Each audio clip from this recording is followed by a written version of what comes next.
La commission électorale indépendante kenyane ce lundi après-midi.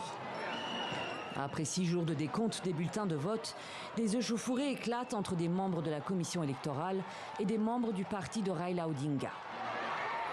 Le désordre est total jusqu'à ce que la police anti-émeute intervienne et expulse les mécontents. Une fois le calme revenu, le président de la commission électorale annonce le vainqueur de la présidentielle. Je déclare que Ruto William Samoei a été dûment élu président de la République du Kenya.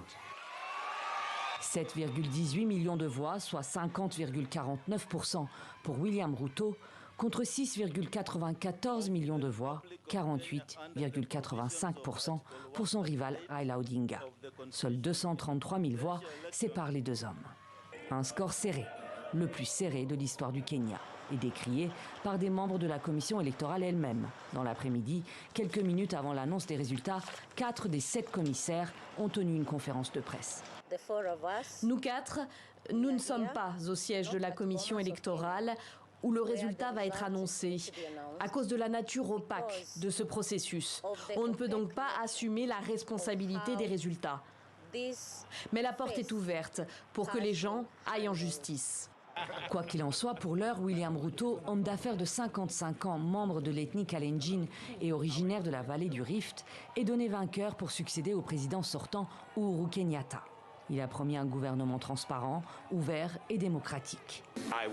Je travaillerai avec tous les dirigeants élus et tous les dirigeants du Kenya pour qu'on puisse créer un pays qui ne laisse personne derrière.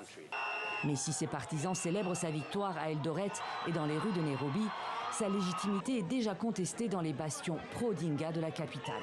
Comme ici, dans l'immense bidonville de Kibera, ou encore à Kisumu, le fief de Raila Odinga dans l'est du pays, où de violentes émeutes ont éclaté. Le résultat de l'élection peut être contesté devant la justice durant 7 jours. La Cour suprême du pays a ensuite 14 jours pour statuer sur d'éventuels recours.